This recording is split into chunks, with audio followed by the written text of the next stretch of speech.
दोस्तों आज की क्लास में हम बात करने वाले हैं प्रेजेंट कंटिन्यूअस टेंस के बारे में। इसके असर्टिव सेंटेंस के बारे में हम आपको अभी बताएंगे।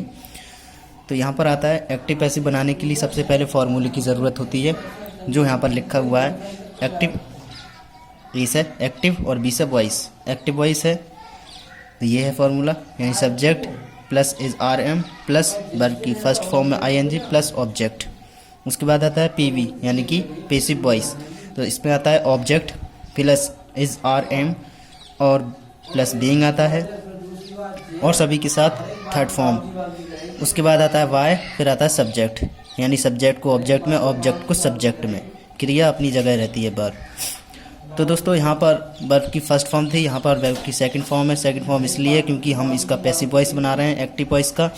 तो यहाँ पर देख लेते हैं, ये फर्स्ट हमारा एग्जाम्पल दिया हुआ है कि आई एम टीचिंग यू, मतलब आई एम टीचिंग यू, मैं तुम्हें पढ़ाता हूँ। तो दोस्तों यहाँ पर दिया हुआ है कि यू सबसे पहले ऑब्जेक्ट के तौर पर, मतलब आगे यहाँ पर तो ऑब्जेक्ट लेकर आए यू, फिर आ गया एम हटा करके यू के साथ में आर आ गया, आर बीइंग आ गया। उसके बाद में टॉट यानी कि वर्ब की थर्ड फॉर्म आ गई और प्लस बाय आ गई, और उस मी मतलब आई को मी में और मी को आई में चेंज कर देते हैं। यहाँ पर हमने मी में चेंज कर दिया है आई को, यानी कि सब्जेक्ट को ऑब्जेक्ट में और ऑब्जेक्ट को सब्जेक्ट में।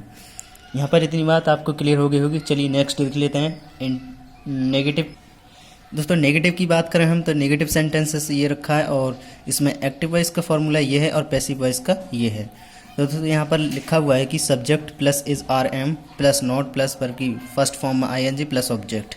उसके बाद में आता है पी बी यानी कि पैसिव वॉइस, और इसमें ऑब्जेक्ट है और plus is are am plus not है क्योंकि नेगेटिव है, और प्लस बीइंग है, प्लस वर्ब की थर्ड फॉर्म है, प्लस बाय है, प्लस सब्जेक्ट है। यानी कि फर्स्ट एग्जांपल हमारा है कि you are not washing the clothes, you are not washing the cloth, मतलब यू मानी तुम, आर मानी हो, नॉट मानी नहीं, वॉशिंग मानी धो रहे, द क्लॉथ मानी कपड़े, तुम कपड़े नहीं धो रहे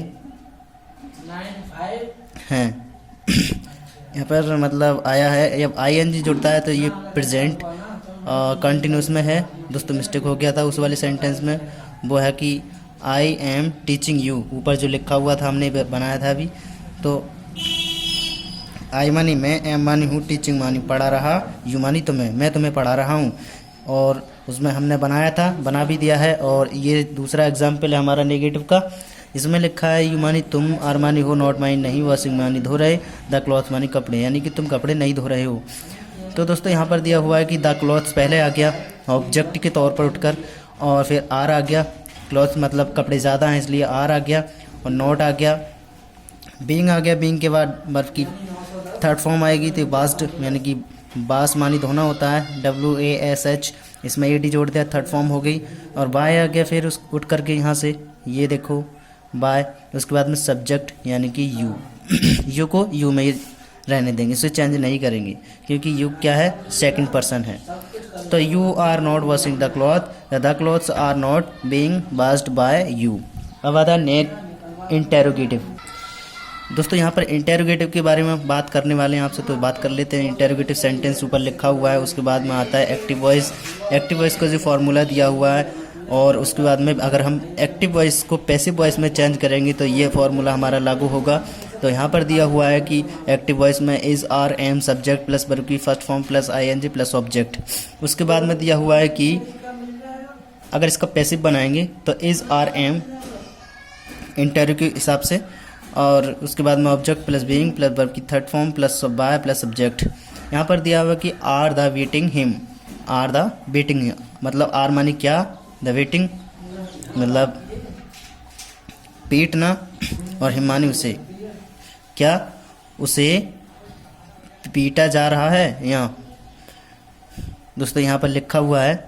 फिर उसके बाद में अगर इसका हम पैसिव बनाएंगे तो इज लेकर आएंगे, आर को हटा देंगे, तो इज ही मतलब किसे, वह, और बीइंग आ गया हमारा ये उठकर, और बीटन मतलब पीटने की क्रिया, बाय ये आ गया, और देम यानी कि यहाँ पर लिखा है देम उन्हें, उसे और उन्हें। तो are the beating him, the is he being beaten by them. Sentence complete है। नेक्स्ट दोस्तों एक बात और है, आर द बीटिंग हिम, मतलब क्या उसे पीटा जा रहा है। तो इसे हम अपने वचनों में अपने हिसाब से कहेंगे कि क्या उसे पीटा जा रहा है उनके द्वारा। यहाँ पर है अपने द्वारा, यानी कि उसे पीटा जा रहा है, तो हम इसे बोलेंगे कि पीटा जा रहा है उनके द्वारा, उनके की इंग्लिश देम, और बाय मतलब द्वारा। नेक्स्ट आते हैं, फिर आता है एक्टिव वॉइस, यानी कि दूसरा सेंटेंस है। अगर क्या क्यों पहले आ जाता है उसके लिए फॉर्मूला है question word is are am plus subject plus verb की first form ING plus object. उसके बाद हमें PV यानी कि पैसिव वॉइस बनाएंगे, तो यहाँ पर question word plus is are am plus object plus being, बस बीइंग लगाना है और वर्ब की थर्ड फॉर्म लगाना है, बाय लगाकर सब्जेक्ट लिखना है पहले की तरह। यहाँ पर एग्जाम्पल दिया हुआ है, why is Ravi writing a letter, why is Ravi writing a letter. अब यहाँ पर उन्होंने कैसे बनाया है, तो वाई मतलब क्वेश्चन वर्ड के हिसाब से, और इज़ आ गया क्योंकि रवि की एक किले की बात चल रही है, और ए लेटर यहाँ से ऑब्जेक्ट उठकर आ गया।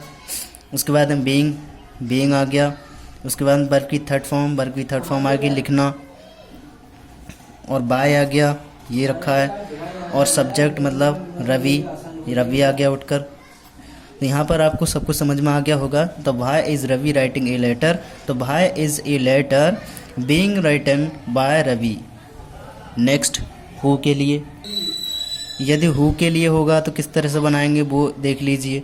सबसे पहला आता है, फर्स्ट में दिया हुआ है कि AV who plus is plus verb की first form ING plus object. अगर इसको बनाएंगे दूसरी तरह से, मतलब दूसरे नंबर पर दिया हुआ पैसिव वॉइस, तो इसको बनाएंगे पैसिव वॉइस में चेंज करेंगे तो बाय होम से बनेगा ये सेंटेंस। इज़ आएगा, एम आएगा, आर आएगा, इसमें से कोई भी हम एक ले सकते हैं, वाक्य के हिसाब से ऑब्जेक्ट आएगा और बीइंग आएगा। तो दोस्तों यहाँ पर लिखा हुआ है who is boiling the milk, who is boiling the milk. तो इसे कैसे बनाएंगे वो हमने पहले बना रखा है क्योंकि वीडियो ज़्यादा लंबी हो सकती थी। तो बाय होम ये आ गया उठ करके बाय होम, फिर आएगा इज़ आ गया, द मिल्क ऑब्जेक्ट आ गया, बीइंग आ गया, और क्या उबाला जा रहा है, बीइंग बॉइल्ड, मतलब बॉइल्ड वानी उबालना होता है, मिल्क यानी कि दूध को उबाला जा रहा है।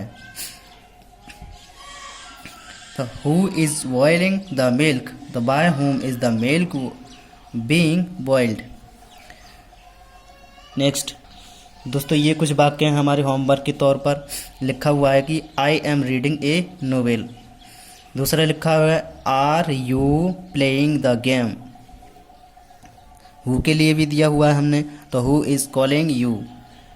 4 दिया हुआ है कि he does not invite me. दोस्तों ये 4 वाक्य हैं जो आपके लिए होमवर्क के तौर पर हैं, आप बना सकते हैं, कोशिश कर सकते हैं। यदि समझ में नहीं आता कमेंट बॉक्स में हमें उत्तर देकर आप जान सकते हैं कि किस तरह से बनेगा, हम आपको बताएंगे।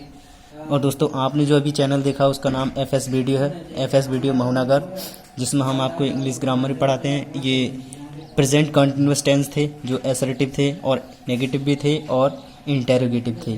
क्या थे? एक्टिव पैसिव थे, यानी एक्टिव से हमने पैसिव वॉइस में बदलना। तो दोस्तों हमने बताया आपको, आपकी समझ में आ गया होगा। तो चलिए अब मिलते हैं नेक्स्ट क्लास में। धन्यवाद।